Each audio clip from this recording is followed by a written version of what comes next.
अस्सलाम वालेकुम नाज़रीन, आप देख रहे हैं प्रोग्राम दो टोक। मैं हूं किरण नाज। ऑपरेशन सिंदूर की नाकामी के बाद इंटेलिजेंस इदारों ने भारत की पाकिस्तान के खिलाफ एक और साजिश को नाकाम बना दिया है। भारत ने समंदर से एजाज नामी मल्ला को गिरफ्तार किया और निकम्मी और नालायक भारतीय खुफिया एजेंसियों ने इसे अपने मजमूम मकासद पर अमल दरामद के लिए आमादा किया और फिर टास्क देकर वापस पाकिस्तान भेज दिया। लेकिन हमारे सिक्योरिटी के इदारों ने मोदी के हवारियों की साजिश को नाकाम बनाकर मछेरे को गिरफ्तार कर लिया। एजाज मल्ला ने गिरफ्तारी के बाद जुर्म का एतराफ़ भी कर लिया है।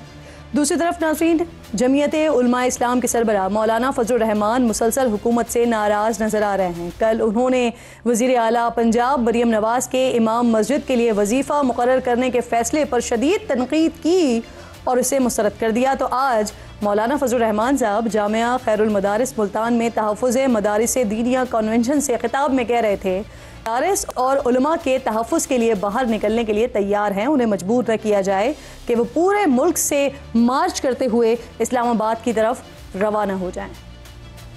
हमें मजबूर न करो कि हम अपने हक के लिए, अपने मदरसे और मस्जिद की हुर्रियत के लिए, दाढ़ी और पगड़ी की हुर्मत के लिए मजबूर हो जाएं और पूरे मुल्क से बात करते हुए इस्लामाबाद की तरफ रवाना हो जाएं। कोई वक्त नहीं लगेगा, 24 घंटे चाहिए हमें, सिर्फ 24 घंटे। इसी कश्मकश के दौरान नाज़रीन, तहरीक इंसाफ के साबिक़ रहनुमा PTI और इस्टेब्लिशमेंट में टेंशन कम कराने के लिए मैदान में उतर गए हैं। कल खबरें आई थी कि PTI की पुरानी क़यादत रिलीज़ इमरान खान तहरीक चलाने के लिए तैयार है और इस सिलसिले में फवाद चौधरी, इमरान इस्माइल और महमूद मौलवी ने शाह महमूद कुरैशी और दीगर असीर क़यादत से अस्पताल में मुलाकातें की हैं। PTI की साबिक़ क़यादत का बानी PTI से मुलाकात का भी इम्कान है। रिलीज़ इमरान खान तहरीक में फवाद चौधरी, असद उमर, इमरान इस्माइल, अली जैदी, महमूद मौलवी, सब्तैन खान और दीगर रहनुमा मौजूद होंगे। मुख्तलिफ ख़बरों के मुताबिक PTI की साबिक़ा क़यादत ने इस्टेब्लिशमेंट से राबतों और मुस्लिम लीग नून की आला क़यादत से भी मुलाकात का फ़ैसला किया है, जबकि फवाद चौधरी की सरबराही में ये 3 रुकनी वफ़द मौलाना फजल रहमान से भी मुलाकात करेगा। ये भी इम्कान ज़ाहिर किया जा रहा है। इस पर बात करने के लिए प्रोग्राम के मौजूद मेहमानों में आज मुझे महमूद मौलवी साहब जो कि साबिक़ रुकन कौमी असम्बली हैं, इसके साथ साथ इमरान इस्माइल साहब साबिक़ गवर्नर सिंध मेरे साथ मौजूद हैं। आप दोनों की मैं शुक्रगुजार हूँ क्योंकि आप दोनों उस मुलाकात के लिए गए थे जो शाह महमूद कुरैशी साहब से हुई और फिर उसके बाद बताया भी गया कि शाह महमूद कुरैशी साहब ने कहाँ पर अग्री किया। इमरान इस्माइल साहब फरमाइएगा सर, शाह महमूद कुरैशी साहब से जब आप लोगों की मुलाकात हुई, फवाद चौधरी के मुताबिक और भी कई लोग हैं जिनसे मुलाकातें हुई हैं, तो अब तक किन लोगों से इनफैक्ट मुलाकातें हो चुकी हैं और क्या सब आपके इस मौक़िफ़ से मुतमईन हैं और आपके साथ चलने के लिए तैयार हैं सर? जी बिस्मिल्लाहिर्रहमानिर्रहीम। देखिए, शाह महमूद साहब से मुलाकात से पहले हमारी मुलाकात हुई एजाज चौधरी साहब से, हमने जेल जाके उनसे मुलाकात की। हमारी ख्वाहिश थी बेगम यास्मीन राशिद, उमर चीमा और मियाँ महमूद रशीद भी मुलाकात में शामिल होते, लेकिन मियाँ महमूद रशीद अनफॉर्चुनेटली बीमार थे, उन्हें 103 बुखार था और उन्हें उस वक्त अस्पताल मुंतकिल करने की तैयारी हो रही थी, तो उनसे मुलाकात नहीं हो सकी। बेगम यास्मीन राशिद से भी हमारी मुलाकात नहीं हो सकी और उमर सरफराज चीमा से भी हमें बताया गया कि वो इस वक्त मिलने के मूड में नहीं है या वो मुलाकात नहीं कर सके, जो भी था। बहरहाल मुलाकात नहीं हो सकी। हमारी सिर्फ मुलाकात हुई एजाज चौधरी साहब से। एजाज चौधरी साहब से जब बात हुई, हम अपने जहन में एक खाका लेकर गए थे और मैं पहले ये क्लियर कर दूं कि जो नाम आपने लिए हैं शुरू में, इसमें असद उमर, अली जैदी और सब्तैन खान का कोई ताल्लुक़ नहीं है। ना वो हमारे साथ इस तहरीक का हिस्सा हैं, ना वो बनना चाहते हैं, ना उन्होंने कोई आज, बल्कि उन्होंने एक ट्वीट भी गालिबन दोनों हज़रात ने की है कि वो इसका हिस्सा नहीं है, तो लेट्स रिस्पेक्ट दैट। तो दूसरी चीज़ ये कि जब हमारी उनसे मुलाकात हुई तो हम अपने जहन में खाका लेकर गए थे कि हम किस लिए मिलना चाह रहे हैं और किस लिए बात करना चाह रहे हैं। मिलना तो ज़ाहिर है कि हमारी उनसे एक रफ़ाकत है, दोस्त हैं, हमारे साथी रहे हैं, तो उनसे मुलाकात ज़रूरी थी। जेल में वैसे भी मुलाकाती कोई आए तो सामने वाले का दिल बड़ा होता है। ये तो PTI वालों की नेगलिजेंस और इग्नोरेंस है कि वो अपने साथियों को भूल जाते हैं। जेल डाल के जो जेल में सड़ता रहे वो कहते हैं वफादार है, और अगर उसकी कहीं खुदा न खास्ता बेल हो गई तो कहते हैं गद्दार है। तो ये तो इनका एक अलग इन्होंने अपना तरीका कार निकाला हुआ है। तो हमने जब उनसे मिले तो हमने उन्हें कहा कि चौधरी साहब, हम कुछ सोच कर आए हैं आपसे बात करने के लिए, आपके जहन में कोई चीज़ है तो बताएं। तो उन्होंने वर्बटिम 100% वही बात की जो हमारे जहन में थी, यानी हमें उनको राज़ी करने की ज़रूरत नहीं पड़ी किसी चीज़ पे। उन्होंने भी कहा कि टेम्परेचर्स कम करने की ज़रूरत है, मफाहमत की सियासत की तरफ जाने की ज़रूरत है।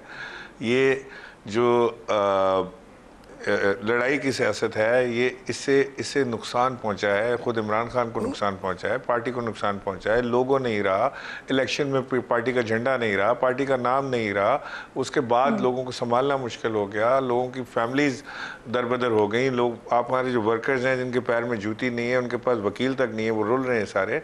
तो ये तो पार्टी और डिटीरिएशन की तरफ जा रही है, न कि कोई बेहतरी की तरफ मामला जाए। तो हमें मफाहमत के ज़रिए रास्ता निकालना पड़ेगा। ये एजाज चौधरी साहब ने खुद अपनी बात की। उसके बाद जब हम जाके शाह महमूद कुरैशी साहब से मिले तो हमारे जहन में एग्जैक्टली ये बात थी कि हम शाहजी को भी इस बात पे कन्विंस करने की कोशिश करेंगे, but fortunately he was already convinced on this. और उन्होंने भी हमें यही बात की कि यार ये एक रास्ता निकलता है कि अगर हम मफाहमत का दरवाज़ा खोलें और इस पर हम बातचीत शुरू करें तो इसमें रास्ता निकलता है, सियासी रास्ता निकलता है, अमन का रास्ता निकलता है। पाकिस्तान इमरान साहब, आपकी बात की तौसीक वैसे इस बात से भी होती है सर, क्योंकि कुछ अर्से पहले एक खत भी इसी तरह का आया था जिसमें टेम्परेचर को कम करने की बात हुई थी और उसमें शाह महमूद कुरैशी साहब और दीगर असीरान के सिग्नेचर्स भी मौजूद थे सर। जी, और जाहिर है कि ये अब जो लोग ये स्पेकुलेट करते हैं ना, लोग वो कह रहे हैं कि जी आपको कोई एजेंसियों ने भेजा है, आप एजेंसी को टाउट हैं, आप फलाने हैं। मैं आपसे हल्फन आपसे ये कह रहा हूँ, किसी ने नहीं भेजा। ये हमारे अपने जहन की एक वो है, चीज़ है, प्रोडक्ट है।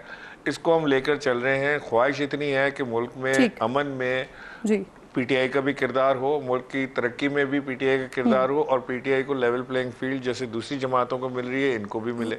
इमरान खान वो पीटीआई को मिले, बिल्कुल ठीक। इमरान साहब, मुझे इजाजत दीजिएगा, मैं जरा मौलवी साहब को भी इसमें कमेंट शामिल करती हूँ, दोबारा आपकी तरफ आती हूँ। जी, थोड़ा सा ऐड कर दूं कि ऐड से भी कर दूं कि जो इस वक्त मुल्क में पाकिस्तान को जो एक हाइप मिली है ना सारी दुनिया में, अमेरिका साथ खड़ा है, चाइना साथ खड़ा है, इंडिया का सत्यानाश मारा है पाकिस्तान ने, सऊदी अरब साथ खड़ा है, उसका ट्रांसलेट होना है अवाम तक। और ये सारी जो मेहनत और जिद्दोजहद या काविश जो मैं समझता हूँ कि हमारे आर्मी चीफ की है, उनकी वजह से ये सारा कुछ मिला है। अगर ये अवाम में ट्रांसलेट हो जाए और अवाम भी बिल्कुल इसको एंजॉय करे, इस पर्क को, तो वो क्या बात है पाकिस्तान की। बिल्कुल ठीक है। महमूद साहब, बहुत शुक्रिया। अस्सलाम वालेकुम सर, ये फरमाइए, जैसे कि मैंने खत का तस्करा किया, इसी तरह से शाह महमूद कुरैशी साहब ने भी कुछ अर्सा पहले ये शिकवा भी किया था कि कोई उनसे मिलना भी नहीं आता, नाइब सदर हैं वो, उनसे पार्टी के सरबराह हैं वो, लेकिन उनसे कोई मशवरा भी नहीं लिया जाता। तो जब आप लोगों की मुलाकात हुई, क्या इस हवाले से भी कोई डिस्कशन हुई, बात हुई कि उनके शिकवे के बाद क्या फिर आना जाना शुरू हुआ, कोई मुलाकातें वगैरह शुरू हुई, उनको लूप में लिया गया या उनसे कोई मशवरा किया गया? नहीं, बदकिस्मती से देखें यही बात हो रही थी कि ना उनको कोई लूप में लिया गया, ना उनके पास कोई अयादत के लिए भी नहीं गया। देखिए, एक चीज़ हमें मानना पड़ेगा कि पार्टी में, पीटीआई में, शाह महमूद साहब एक बड़े कदावर सियासतदान हैं, और मैं कहता हूँ कि ख़ानदानी सियासतदान हैं। उनके वालिद साहब भी सियासत में थे। अगर उनसे मशवरा ले लें बहुत सारी चीज़ों में, यहाँ पे ये है ना कि देखें, ये जो कुछ मैं कहूँगा टोला है, वो उनको जो है डिमोरलाइज करना चाह रहा है, और उनके ऊपर जो है एतराज़ात उठाते हैं कि जी वो जो है इमरान खान साहब की जगह लेना चाहते हैं, वगैरह वगैरह। हालांकि देखें, इनको मलाइन करना बड़ा गलत बात है। देखें, इमरान खान साहब की हैसियत बिल्कुल अलग है, देखिए ना। और शाह महमूद साहब उस वक्त भी जब पार्टी हुकूमत में थी, उस वक्त भी ये नंबर 2 ही कहलाते थे ना। लोगों का यही था कि भाई नंबर 2 है, कुछ लोग कहते थे नंबर 3 है, मगर उससे कम तो नहीं थे। तो उनको मलाइन इसलिए किया जा रहा है कि वो नहीं, जो लोग इस वक्त नए हैं, वो टोला नहीं चाहता कि जी मुफाहमत हो। और देखें, जब मुज़ाहमत चाहते हैं ना जो लोग, तो वो चाहते हैं कि जी एक्सट्रीमिज़म बढ़े। और देखें, मैं आपको बताऊं, मैं कई चैनल में पहले भी कह चुका हूं कि PTI was not a violence की पार्टी थी नहीं, ठीक है ना। जी सर, आप ये दुरुस्त कह रहे हैं कि हम भी सुनते रहे हैं कि शाह महमूद कुरैशी साहब पार्टी को टेक ओवर करना चाह रहे हैं, तो ये जो मलाइन उनकी शख्सियत को किया जा रहा है, जो मौजूदा क़यादत है पीटीआई की, वो कर रही है? नहीं, मेरे ख्याल से देखिए, कुछ लोग बाहर से हैं, कुछ लोग यहाँ के भी हैं। देखिए, वो इनको इसलिए मलाइन करने की कोशिश कर रहे हैं कि उनको ये नज़र आता है कि देखें उनका कद जो है, सियासी कद, उनके नज़दीक तक नहीं पहुँचता। तो ये वो लोग हैं जो उनको मलाइन करना चाह रहे हैं। हालांकि आप ये देखें किसी भी ऑर्गेनाइजेशन में वो जो है इमरान खान साहब जो है वो तो आप इसे कह रहे हैं कि बानी है या पैटर्न इन चीफ है, ठीक है ना। और ये देखे ना, एक हर पार्टी में सिंगल पार्टी तो नहीं होता ना कोई आदमी, उसके नीचे भी तो लोग होते, पहले भी तो थे ना, असद उमर भी थे, शाह महमूद थे, इमरान इस्माइल साहब थे, परवेज खटक साहब थे, देखिए नहीं बहुत सारे लोग थे ना। जी जी। तो ये कहना कि जी उनको जो है अभी वो लगा रहे हैं कि महमूद साहब, मैं सवाल आपसे ही कर रही थी क्योंकि उन्होंने शिकवा ये किया था कि उनसे कोई मिलने नहीं आता, उनसे कोई मशवरा लेने नहीं आता, तो उनके शिकवे के बाद क्या फिर आपकी कल इस बारे में बात हुई कि इस शिकवे के बाद उनसे कोई मिलने आया या अभी तक कोई मुलाकात नहीं हुई है? आज भी कायम है ये शिकवा, अभी तक, अभी हाँ उनका शिकवा ये कायम है, आज भी अभी तक कोई नहीं आया, न मशवरा तो छोड़े उनकी इयादत के लिए कोई नहीं आया। और एक साहब से मेरी बात हो रही थी, वो कहने लगे कि जी जाना मुश्किल है, तो मैंने कहा आप लोग ने अगर ट्राई किया तो बता दें, और मैं आपको बता दूं उनके गांव के लोग उनसे मिलने आते हैं, उनके वकास साहब मौजूद थे प्रोग्राम में, वो कह रहे थे जी जी आप मुकम्मल करें बात। मैंने कहा देखें उनके रिश्तेदार उनसे मिलने आते हैं, उनके कुछ गांव के जो मुरीद है वो मिल सकते हैं, तो पॉलिटिकल पार्टी के लोग अगर चाहते मिलना तो वो जाके मिल सकते थे ना, उनका तो इंटरेस्ट ही नहीं है। सही, यानी आप लोग अगर जाकर उनसे मुलाकात करके आ गए हैं तो हम ये कह सकते हैं कि किसी किस्म की कोई रोक टोक उनसे मुलाकात में नहीं है। अगर पीटीआई की भी जो मौजूदा क़यादत है वो चाहे तो वो भी जाके मुलाकात कर सकती है, ऐसा ही है महमूद साहब? बिल्कुल मुलाकात कर सकती है, बिल्कुल मुलाकात कर सकती है। मैंने एक और चैनल पे कहा, मैंने कहा आप लोग अगर गए तो मुझे बता दे कब गए। अगर इरादा ही नहीं हो जाने का तो फिर आप क्या करेंगे? महमूद साहब वैसे क्या ये शिकवा इमरान खान से भी नहीं बनता कि अगर वो ये बात कहें, वो सारी बातें करते हैं, वो ट्विटर के जरिए करते हैं या अपनी बहनों के जरिए पैगाम पहुंचाते हैं, क्या वो ये नहीं कह सकते कि अगर मैं अवेलेबल नहीं होता या मुझसे मुलाकात नहीं होती तो सेकंड ऑप्शन के तौर पर शाह महमूद कुरैशी साहब से जाके पूछा जाए, उनसे बात की जाए, उनसे मशवरा लिया जाए? ये एक शिकवा खान साहब से भी बनता है सर?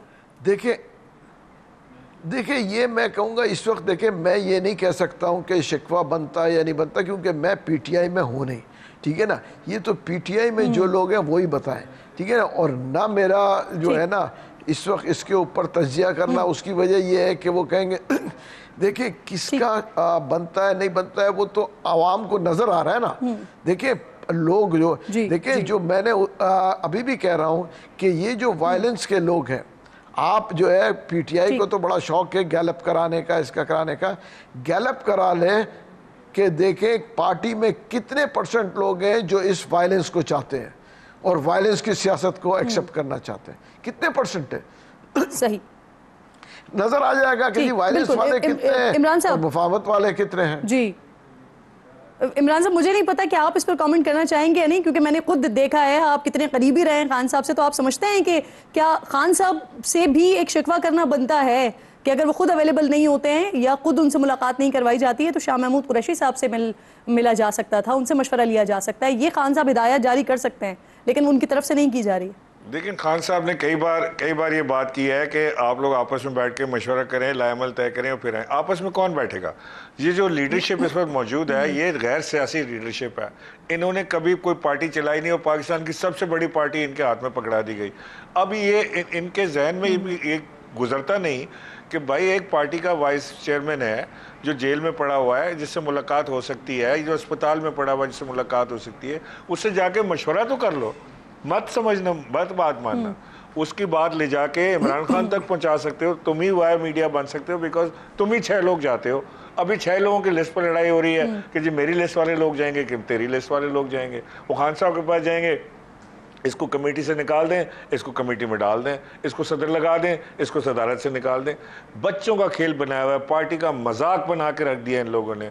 ना इन्होंने कोई तरीक चलाई इमरान खान को रिलीज कराने की, ना इन्होंने कोई मफाहमत की बातचीत करने की कोशिश की, ना एस्टेब्लिशमेंट से राब्ता। सर आप ये बात करके ना हुकूमत से, खान साहब यही कहते हैं कि जाके आप लोग आपस में मुशावरत कर लें, तो आप खान साहब को लेवरेज दे रहे हैं।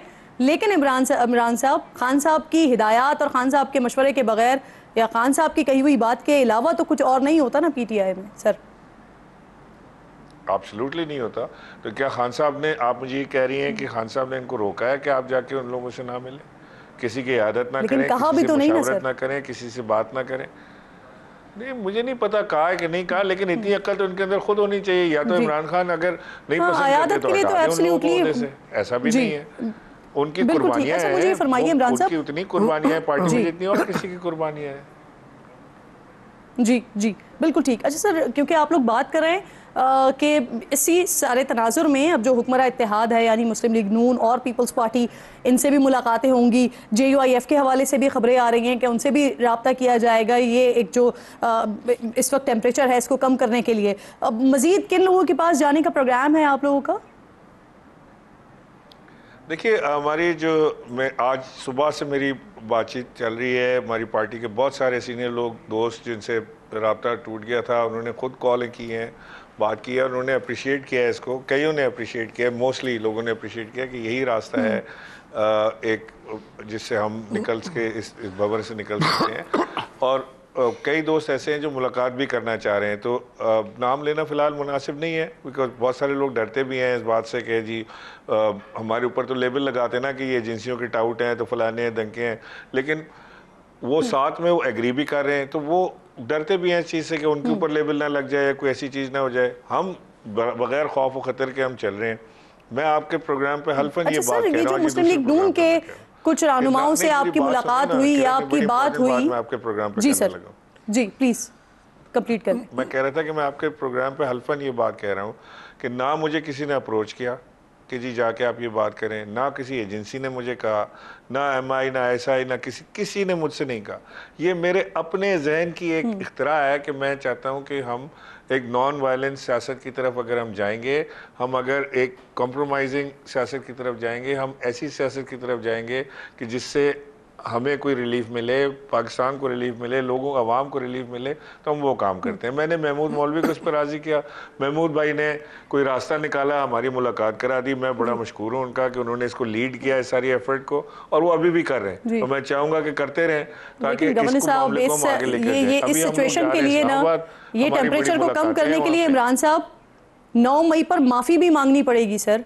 तो क्या आप समझते हैं कि खान साहब को इस पर माफ़ी मांगनी चाहिए, या वो माफ़ी मांगेंगे, वो तस्लीम करेंगे कि 9 मई जो हुआ वो गलती हो गई? नहीं, ये तो ये किसकी कंडीशन है? ये आपकी कंडीशन होगी, ये तो और किसी की तो कंडीशन नहीं है कि माफ़ी मांगनी है। ये इसका फैसला तो अदालतों ने करना है कि 9 मई हुआ था, किसने किया था। जिसने किया था उसको ज़रूर सज़ा तो मिलनी चाहिए, जिसने नहीं किया उसको जज़ा मिलनी चाहिए। छोड़ दें उसको। सही, चलें मुतालबा ये जो है ना प्रेस कॉन्फ्रेंस में हो चुका है, प्रिटी श्योर कि वो प्रेस कॉन्फ्रेंस डेफिनेटली आपने भी देखी होगी। खैर मैं बढ़ जाती हूँ आगे। मुझे फरमाइए इमरान साहब के जिन क़यादत है, बड़ी लंबी बहस थी, वो ख़त्म हो गई है। जी अच्छा, मुझे ये बताइए कि जिन पार्टी से राब्ते की बात हो रही है, मैंने आपसे सवाल ये किया था कि मुस्लिम लीग नून या पीपल्स पार्टी, जिन लोगों से आपकी मुलाकातें हो गई हैं या राब्ते हो रहे हैं, जिनसे आने वाले वक्तों में मुलाकातें होनी है, क्या वो आपके पॉइंटर्स के साथ अग्री करते हैं? नहीं, मेरी अभी किसी से राब्ता नहीं हुआ डायरेक्ट, इनडायरेक्टली शायद हुआ हो, फवाद चौधरी का या किसी का हुआ तो मैं नहीं कह सकता, लेकिन मेरा किसी से राब्ता नहीं हुआ। लेकिन अगर होगा, कोई बात करना चाहेगा, मिलेगा, मुलाकात करना चाहेगा, आना चाहेगा, बुलाना चाहेगा, तो ज़रूर जाएंगे, बात करेंगे। हमारा मौक़िफ़ यही है कि लेवल प्लेइंग फील्ड मिलनी चाहिए, और क्योंकि सब जमातें जो है मुहब्बे वतन है, हमने ये गद्दारी का लेबल लगाना एक दूसरे के ऊपर छोड़ना चाहिए। जितनी मुहब्बे वतन जमात पीपल्स पार्टी है, जितनी मुहब्बे वतन जमात PMLN है, उतनी ही PTI भी मुहब्बे वतन जमात है। कोई हिंदुस्तान के लिए काम नहीं कर रहा। हमारी अफवाज पाकिस्तान जो है वो इस वक्त KPK में, वहाँ पे खून की नदियाँ बह रही हैं, हर रोज़ हमारे जवानों की शहादतें हो रही हैं, सिविलियंस की शहादतें हो रही हैं। वहाँ पे KP में PTI की हुकूमत है। उस PTI की हुकूमत को अपनी फ़ौज के साथ जो ऑपरेशन है उसके अंदर लाएमल तय करना है, उन्होंने मिल के बैठना है। सोहेल आफरीदी की इमरान खान से मुलाकात बहुत ज़रूरी है ताकि वो वहाँ से लाइन ऑफ एक्शन लें। इमरान खान भी मुहब्बे वतन है, मुझे यकीन है कि वो उनको यही लाइन ऑफ एक्शन देंगे कि अपनी आर्मी को, अपने वहाँ पे जो ऑपरेशन जारी है उसको सपोर्ट करें। तो ये सारी चीज़ें, सॉरी, आप लोग इसके लिए कुछ कोशिश कर रहे हैं? बिल्कुल करेंगे कोशिश, इसके लिए भी कोशिश करेंगे। ये वतन हमारा है, हम कोशिश नहीं करेंगे तो कौन करेगा? बिल्कुल कोशिश करेंगे। और ये बात मैं आपको यहाँ पे ये भी वाज़ेह कर दूं कि हम कोई ऐसी कोशिश नहीं कर रहे हैं कि जी हमें फौरी तौर से पार्टी में वापस ले लिया जाए, हमें पोजीशन इसकी पोजीशन लेके मुझे दे दी जाए, हमें ले न ले वो बात की बात है। डिस्क्लेमर भी दे दिया साथ साथ आपने, बिल्कुल ठीक, इस मामले को अगर सुलझा जाए। ठीक ठीक। महमूद साहब मुझे ये फरमाइएगा, कल से जब से ये मामला टॉक ऑफ द टाउन बना है, हर जगह डिस्कस हो रहा है, तो पीटीआई के जो इस वक्त मौजूदा क़यादत है वो आप लोगों को डिसोन कर रही है, वो कह रही है कि ये बात ही अब इररेलेवेंट है, तीमारदारी के लिए या आयादत के लिए जितने भी लोग मिलने जाना चाहें मिल सकते हैं, लेकिन अब ये चीदा चीदा लोग जिसमें आपका भी नाम आया, इमरान साहब का नाम आया, फवाद चौधरी साहब का नाम आया, कि ये लोग अब इररेलेवेंट है। अब सवाल ये है कि जिस कॉज के लिए आप लोग बात कर रहे हैं या मुलाकातें कर रहे हैं, अगर जो मौजूदा लीडरशिप है वही आप लोगों को ओन नहीं कर रही है, तो फिर इस मामले को लेकर आगे बढ़ेंगे कैसे बगैर क़यादत के? देखिए, हम अभी इस वक्त नहीं कह रहे हैं कि हमें ऑन करें या नहीं करें, हम तो देखें एक जनरल बात कर रहे हैं कि देखें सारी पॉलिटिकल पार्टी से हम बात कर रहे हैं कि अपने जो है एक दूसरे को स्पेस दें। देखिए, हमें ये देखना है ना, आज ये हुकूमत में कल दूसरे, अगर एक दूसरे पार्टीज़ को स्पेस नहीं मिलेगा और हम यही कन्फ्रंट्रेशन की सियासत करेंगे, लेकिन हम तो जनरल बात कर रहे हैं ना। आप मुझे बताएं कि अगर हम सिर्फ़ और सिर्फ जो है मुज़ाहमत की सियासत करें, तो आज हुकूमत में ये पार्टी है, कल दूसरी पार्टी आती है वो भी मुज़ाहमत करे, तो फिर तो ये जो है डेमोक्रेसी तो चल चुका। देखिए, इसको ख़त्म करने के लिए ये एक बैठ के, जैसे मिसा के जमहूरियत किया, मिसा के अभी इकोनॉमिक्स की बात कर रहे हैं, तो ये भी एक करना चाहिए कि देखें हम जो है सारी पार्टीज मिलकर ये तय करें कि हम वायलेंस की सियासत को एक्सेप्टेबल नहीं है हमें।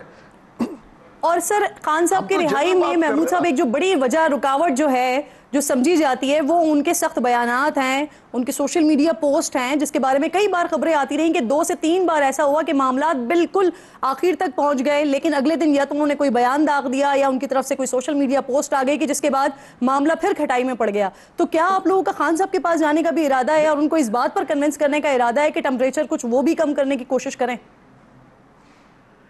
देखिए, मेरे ख्याल से देखिए टेम्परेचर जो है सबको कम करना चाहिए, और ये मैं आपको बता दूं कि ये जो कुछ लोग हैं जो कि बाहर बैठे हैं, जिनकी आमदनी इसी से है, वो तो कभी नहीं चाहेंगे कि ये टेम्परेचर लो हो, क्योंकि टेम्परेचर लो होगा तो उनके जो है रोज़गार के ऊपर इफ़ेक्ट पड़ेगा। देखिए ना, मैं यही तो चीज़ें बदकिस्मती है कि पाकिस्तान में बैठे हुए लोग भी और पाकिस्तानी जो कुछ बाहर, मैं सबकी बात नहीं कर रहा हूँ, एक बहुत मखसूस टोला है जो नहीं चाहता कि ये मफाहमत हो और ये टेम्परेचर डाउन हो, क्योंकि उसकी वजह ये है कि जैसे ही टेम्परेचर डाउन होता है, हमारी कोशिश होगी कि हम जाके इमरान खान साहब से भी मुलाकात करें। बिल्कुल डेफिनेटली कोशिश होगी हमारी, हम जाके मुलाकात करें, अपना मौक़िफ़ उनको पेश करें, उनको बताएं कि हम क्या सोचते हैं। पहले हम पार्टी में बात कर लें लोगों के साथ कि वो किस तरह से इसको देख रहे हैं, तो क्योंकि खान साहब बहरहाल उनसे मुशावरत करेंगे। और इमरान साहब, जो सिचुएशन है ना वो ये है कि उनके सोशल मीडिया अकाउंट से, उनके एक्सपोस्ट से अस्करी क़यादत को बराह रास्त निशाना बनाया जाता है, तो आप इस चीज़ पर भी कन्विंस करने की कोशिश करेंगे कि उनका क्या किरदार है और खान साहब की तरफ से क्या किया जा रहा है इस सिचुएशन में? एब्सोल्युटली। देखिए, फैसला तो खान साहब ने करना है कि वो हमारी बात मानते हैं या उसको रद्द करते हैं, लेकिन कोशिश हमारी तरफ से ज़ाहिर है यही होगी कि अगर हम सीज़ फायर या मेलो डाउन की बात कर रहे हैं तो वो डेफिनेटली उसका इफेक्ट आएगा, इसका बहुत बड़ा इफेक्ट आएगा। बिल्कुल सही आपने इसको किया, और कोशिश करेंगे कि इसको भी खान साहब से रिक्वेस्ट करें कि इसको भी थोड़ा हल्का करें। या इमरान इस्माइल साहब, बड़ी इंपॉर्टेंट बात आपने, क्योंकि कल से जब ये बात हो रही है तो मुसलसल डिस्कस यही किया जा रहा है कि या तो प्लांटेड मुलाकातें हैं, कहीं से भेजा गया है, या आप मैसेज कन्वे कर रहे हैं, लेकिन आप बड़ा वाज़ेह तौर पर हल्फिया कह रहे हैं प्रोग्राम में कि हमें किसी ने नहीं भेजा, हम खुद अपनी मर्जी से गए हैं और हम इस सारे मामले को, इस टेम्परेचर को लो करने के लिए अपनी कोशिशें कर रहे हैं। बहुत बहुत शुक्रिया, आप दोनों मेहमान प्रोग्राम में साथ मौजूद थे।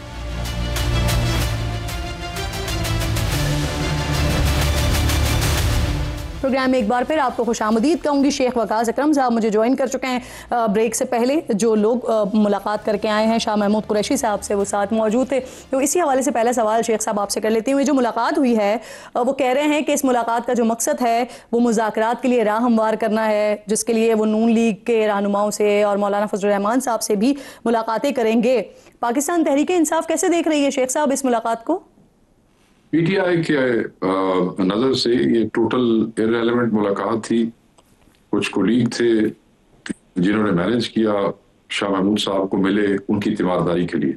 अदर देन दैट ना ये रेलिवेंट लोग हैं पाकिस्तान तहरीक इंसाफ के हवाले से, ना ये पीपल्स पार्टी के हवाले से रेलिवेंट है, ना ये नून लीग के हवाले से रेलिवेंट है। तो पाकिस्तान तहरीक इंसाफ इस हवाले से कोई there is nothing to be said, इसमें कोई बात ही नहीं है करने वाली। वो थे आपस में कुलीग थे, जाके मिल लिया उन्होंने, अल्लाह खैर सलाम। सर एक आपके साबिक वजीर रहे हैं, एक आपके गवर्नर रहे हैं, खैर आपको इस मुलाकात से कुछ निकलता हुआ नजर आ रहा है या फिर ये नशिस्तन गुफ्तन बर्खास्तन है? देखिए जी, इमरान खान के लिए अगर किसी ने कोई तहरीक चलानी है वो क्या वहाँ कोटलक पर से इजाजत लेने गए थे? मेरे तो ख्याल में ये तो टोटल रेलेवेंट चीजें हैं। बहरहाल मैं क्या किसी की तीमारदारी के लिए गया उसके ऊपर मैं क्या कहूँ। अच्छा, एक तरफ ये मुलाकातें हो रही हैं, दूसरी तरफ वजीर आजम भी वजीर आला को साथ मिलकर चलने की बात कर रहे हैं। क्या ये मुमकिन है कि केपी हुकूमत विफाक के साथ मिलकर एक हार्मनी कायम करे और एक मिलकर बातचीत से मसले का हल तलाश करे? देखिए बात यह है कि वर्किंग रिलेशनशिप पे तो खान साहब ने कभी एतराज नहीं किया। वो अली अमीन गंडापुर साहब की भी मौजूद थी और खान साहब की परमिशन के साथ मौजूद थी। इशू सिर्फ इतना सा है यहाँ पे कि जब एक चीफ एग्जीक्यूटिव केपी जैसे सेंसिटिव सूबे का पंजाब में आता है जहां आपकी ही पार्टी की गवर्नमेंट है, आपकी भतीजी चीफ मिनिस्टर है और आपकी कैबिनेट है, आपका जेल खाना जात का वजीर है और वहां उसको उसके कायद से मिलने नहीं दिया जाता, सड़क पे 2 किलोमीटर पहले रोक लिया जाता है, थानेदार, हवालदार, SHO, पुलिस वाले एक चीफ मिनिस्टर को आगे नहीं जाने देते, ना उसके इस्तेहकाक का ख्याल करते हैं, ना उसके आईनी हक का, ना कानूनी हक का ख्याल करते हैं। तो आई रेस्ट माय केस। तो फिर वो कहते हैं ना actions speak louder than words. तो आपके एक्शंस बता रहे हैं कि आपके अल्फाज में कितना खुलूस है। Try to fool us with these skits. आपके एक और साबिक साथी शेर अफजल मरवत साहब, शेख साहब कह रहे हैं कि मार्च अप्रैल में खान साहब को बुशरा बीबी के रिहाई के लिए पेशकश की गई थी लेकिन उन्होंने इनकार कर दिया था और बैरिस्टर गौहर साहब इसके गवाह हैं क्योंकि वो ये पैगाम लेकर खान साहब के पास गए थे।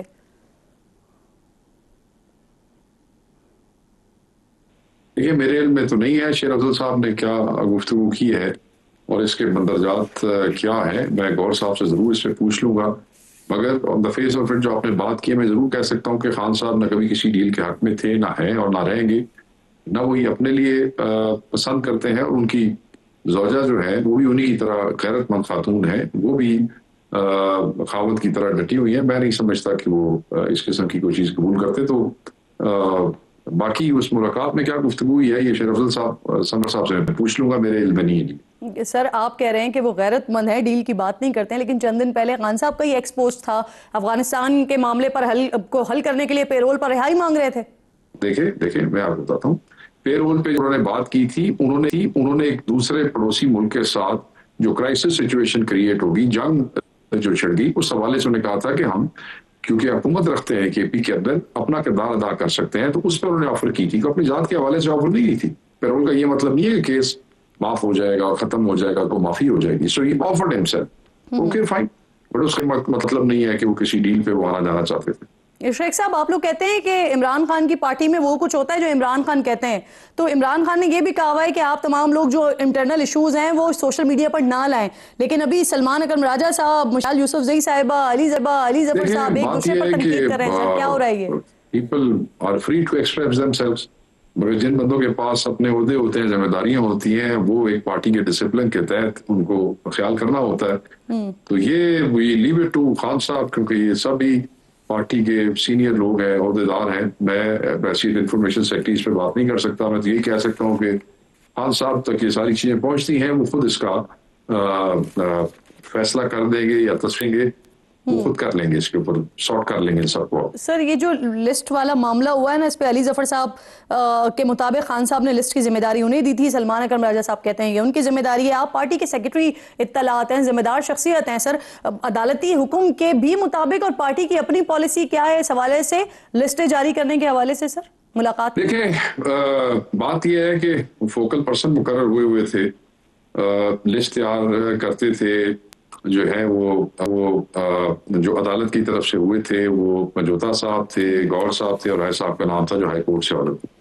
उसके बाद इमरान खान साहब ने खुद जो है अंदर बैठ के कुछ लोगों को जो है वो नोटिफाई किया कि मेरी जो लिस्ट है वो ये लोग बनाया करेंगे और फलां लोग जो है वो मैसेजेस के हवाले से बात करेंगे। तो लिस्टों के हवाले से ऑब्वियसली सेक्रेटरी जनरल साहब पंजोता साहब को जो है वो उन्होंने कहा, और हमें ये बताया गया है कि अली जफर साहब के भी जिम्मे कोई काम लगाया गया है। तो इसमें ये कोई इतना बड़ा इशू नहीं है। मैंने आपको कहा मिसकम्युनिकेशन है, जब बैठेंगे अगली पॉलिटिकल कमेटी की मीटिंग में तो ये सॉर्ट आउट हो जाएगा, नो इशू होगा। सर, जिस तरह की सोशल मीडिया के ऊपर मामला चल रहे हैं, मिशाल यूसुफजई साहिबा कह रही हैं सलमान अकरम राजा अगर इमरान खान के बयानिए का बोझ नहीं उठा सकते वो इस्तीफा दे दें, आदिल राजा से भी मिलते रहें। आपकी इल्म में है ये मुलाकातें? देखिए, पार्टी के इल्म में तो ऐसी कोई मुलाकात नहीं है, और सलमान अकरम राजा साहब ने इस किस्म की किसी भी मुलाकात को डिनाई किया। मैं आज उनका वो पढ़ रहा था, उन्होंने पॉलिटिकल कमेटी में भी यही कहा है कि मैंने कोई ऐसी मुलाकात नहीं की। बिल्कुल ठीक, बहुत बहुत शुक्रिया आपका शेख वकास अकरम साहब, प्रोग्राम में आप साथ मौजूद थे, इस अहम मामले पर बात कर रहे थे। एक छोटा सा ब्रेक लीजिए नाज़रीन, ब्रेक के बाद वापस आते हैं।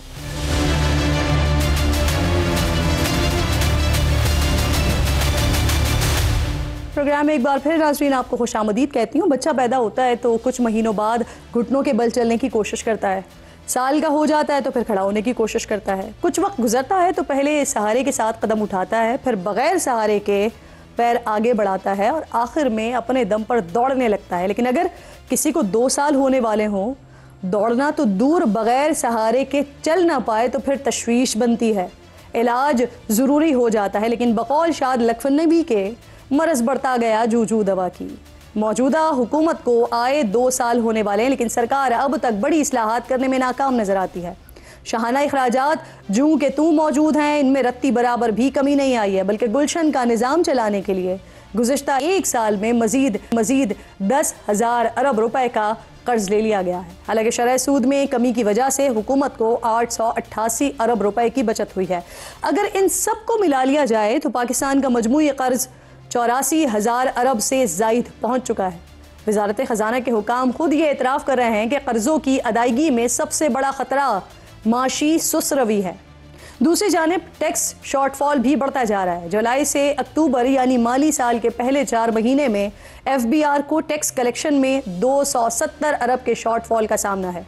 समा के नुमाइंदा खुसूसी शकील अहमद की खबर के मुताबिक हुकूमत रेवेन्यू शॉर्टफॉल पूरा करने के लिए मुख्तलिफ शोबों पर इजाफी टैक्स लगाने का सोच रही है, और इस हवाले से IMF हुकाम को भी आगाह कर दिया गया है, जिसके तहत नॉन फाइलर्स पर कैश निकलवाने, सोलर पैनल्स की खरीदारी, मोबाइल और लैंडलाइंस, बिस्किट, मिठाइयों और चिप्स पर टैक्स बढ़ा दिया जाएगा। मुतबादिल ऑप्शन के तौर पर सालाना टैक्स हदफ या अखराजात में कमी की भी तजवीज़ है। बरामदात बढ़ाने के दावे भी पूरे होते हुए दिखाई नहीं दे रहे हैं।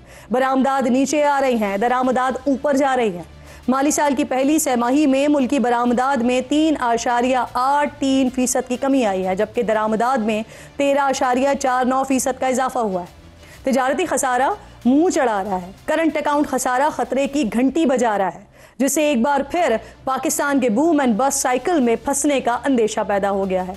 फॉरेन डायरेक्ट इन्वेस्टमेंट के वादे अब तक हकीकत का रूप नहीं धार सके हैं। जो कंपनीज पहले से यहाँ अपनी इन्वेस्टमेंट लाई हुई थी वो भी अपना सरमाया समेट रही हैं। हाल ही में अमरीकी multinational corporation Procter and Gamble यानी मुल्क में अपनी पैदावार और तिजारती सरगर्मियाँ बंद करने का ऐलान किया है। अब वो अपने ऑपरेशन के लिए थर्ड पार्टी डिस्ट्रीब्यूटर्स पर इन्हिसार करेगी। ये पहली कंपनी नहीं है, इससे पहले टेलीनॉर, शेल, माइक्रोसॉफ्ट, ऊबर और यामाहा भी अपने ऑपरेशन समेट कर जा चुके हैं पाकिस्तान से। सस्ती गैस और सस्ती बिजली पाकिस्तानियों को अब ख्वाब में ही मैसर है। कभी चीनी का बहरान, कभी गंदम का फुकदान शहरियों की जिंदगी को अजीरन बना रहा है। आलमी बैंक ने पाकिस्तान के तरक्की के मॉडल को नाकाम करार दे दिया है। रवा बरस सितंबर में आलमी बैंक ने पाकिस्तान के हवाले से एक रिपोर्ट शाये की, जिसके मुताबिक पाकिस्तान का ये मॉडल गुर्बत में कमी करने में मुआवन नहीं है, जिसकी वजह से शहरियों की आमदन में इजाफा रुक गया है। मुतवस्सित तबका बुनियादी सहूलियात से महरूम है। पीने का साफ पानी, सस्ती बिजली और रिहाइश तक मैसर नहीं है। एक तशवीशनाक हकीकत यह है कि पाकिस्तान में 15 से 24 साल की उम्र के 37% नौजवान न तो मुलाजमत कर रहे हैं और न ही तालीम और तरबियत में शामिल हैं। रिपोर्ट में पाकिस्तानी गुर्बत को दोनों पैमानों पर जांचा गया है। एक तो मकामी, जिसके मुताबिक कौमी सतह पर गुर्बत 25.3%, लेकिन बैनुल अक़वामी गुर्बत लाइन जिसके मुताबिक ये शरह 44.7% है। यानी मकामी मयार के मुताबिक पाकिस्तान का हर चौथा शख्स गरीब है, लेकिन आलमी मयार के मुताबिक हर दूसरा या तीसरा शख्स गुर्बत की लकीर पार कर रहा है या कर चुका है। निज़ाम में इस्लाहात का दावा करने वाली हुकूमत को 2 साल बाद अब जाकर होश आया है। वज़ीर आज़म शहबाज शरीफ की जानिब से 8 खुसूसी वर्किंग ग्रुप तश्कील दिए गए हैं, जिनमें सनतकार, तकनीकी माहिरीन और हुकूमती ओहदेदारान शामिल हैं, जिनका मकसद ऐसी सिफारिशात और ऐसी तजावीज़ मरतब करना है कि जिससे मुल्की मईशत को तक़वियत मिले, इस्लाहात का जो ख्वाब है वो पूरा हो सके। यानी 2 साल बाद भी हम प्लान पर अमल करने के बजाय अभी प्लान बनाने का सोच रहे हैं।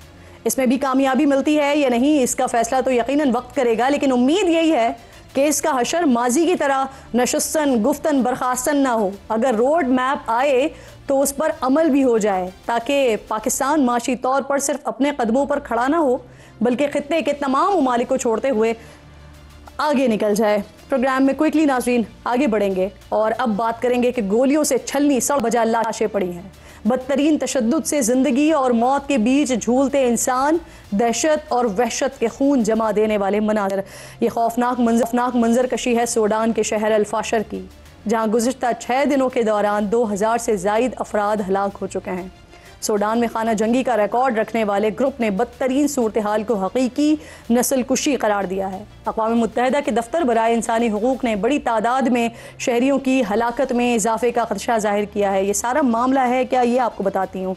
कई सालों से खाना जंगी के शिकार सूडान में 6 दिन पहले नीम फौजी गिरोह RSF यानी रैपिड सपोर्ट फोर्स ने 18 माह के मुहासरे के बाद अल-फाशर शहर का हुकूमती फोर्सेस से झड़प के बाद कंट्रोल हासिल कर लिया था, जिसके बाद शहरियों ने वहां से निकलने की कोशिश की है। इस कोशिश के दौरान RSF ने शहरियों पर अंधाधुंध गोलियां चलाई, जिससे मर्द, बच्चे, बूढ़े, औरतें बड़ी तादाद में हलाक हो गए। खबरों के मुताबिक RSF के जंगजू शहर छोड़ने वालों, खुसूसन मर्दों को हुकूमती फोर्सेस के हिमायती होने के शक पर कत्ल कर रहे हैं। ह्यूमन राइट्स वॉच के मुताबिक रैपिड सपोर्ट फोर्स के कब्जे के बाद शहरियों पर तशद्दुद, लूट मार और कत्लेआम के कई वाक़यात रिपोर्ट हुए हैं। कत्ल व गारतगरी के साथ साथ बागी फोर्स के अरकान ने इंसानियत सोस कार्रवाइयों की हद पार कर दी है। अक़वाम मुत्तहिदा की सलामती काउंसिल में पेश की गई रिपोर्ट में बताया गया है कि सूडानी शहर अल-फाशर में लोगों को बेदर्दी से कत्ल किया जा रहा है। ख़वातीन और लड़कियाँ जिनसी ज़्यादती का निशाना बन रही हैं, अस्पतालों पर हमले हो रहे हैं, जराइम करने वालों को खुली छूट है। आलमी इदारा सेहत ने बताया कि RSF के जंगजुओं ने शहर में सऊदी जच्चा व बच्चा अस्पताल पर हमला करके 460 से ज़ायद अफराद को बेदर्दी से मौत के घाट उतार दिया। अक़वाम मुत्तहिदा ने इलाके में मज़ीद खूनरेज़ी और इंसानी बहरान के खदशे से खबरदार किया है। सूडानी फ़ौज के हिमायती हुकूमती ओहदेदारों का कहना है कि RSF ने शहर पर कब्ज़े के दौरान मसाजिद में पनाह लेने वाले शहरियों तक को नहीं बख्शा। येल ह्यूमैनिटेरियन रिसर्च लैब की जानिब से जारी सैटेलाइट शवाहिद में दावा किया गया है कि अल-फाशर में ज़मीन पर लाशों के ढेर और खून के निशानात देखे गए हैं, जिन्हें रिसर्चर्स ने नस्ली सफाई की कार्रवाइयाँ करार दिया है। अल-फाशर के सकूत के बाद RSF ने तकरीबन पूरे दारफोर पर कब्जा कर लिया है, जिससे 1 दिहाई बाद सूडान के दोबारा तकसीम होने का खदशा बढ़ गया है। अक़वाम मुत्तहिदा के इदारा बराए पनाहगुज़ीन के मुताबिक अक्टूबर 2025 के ताज़ा अदाद-ओ-शुमार के मुताबिक सूडान में जारी खाना जंगी के नतीजे में अब तक तकरीबन 15,000 से ज़ायद अफराद हलाक हो चुके हैं, जबकि 1 करोड़ 20 लाख से ज़्यादा शहरी बेघर हो चुके हैं, जिनमें से तकरीबन 20 लाख अफराद चार्ज, जनूबी सूडान, इथोपिया और मिल लेने पर मजबूर हो गए हैं। UNHCR रिपोर्ट के मुताबिक सूडान का ये बहरान नकल मकानी का सबसे बड़ा अलमिया बनता जा रहा है, जहाँ ज़्यादातर मुतासरीन ख़वातीन हैं, बच्चे हैं और निचले तबके के शहरी हैं, जो बुनियादी सहूलियात, खुराक और तिब्बी इमदाद से भी महरूम है। वक्त ख़त्म हो गया प्रोग्राम का। इंशाअल्लाह नाज़रीन से मुलाकात होगी कल। अपना और अपने मुल्क का ख़ास ख्याल रखिए। फ़लस्तीन को, मकबूजा कश्मीर को अपनी दुआओं में याद रखिए। अल्लाह निगहबान।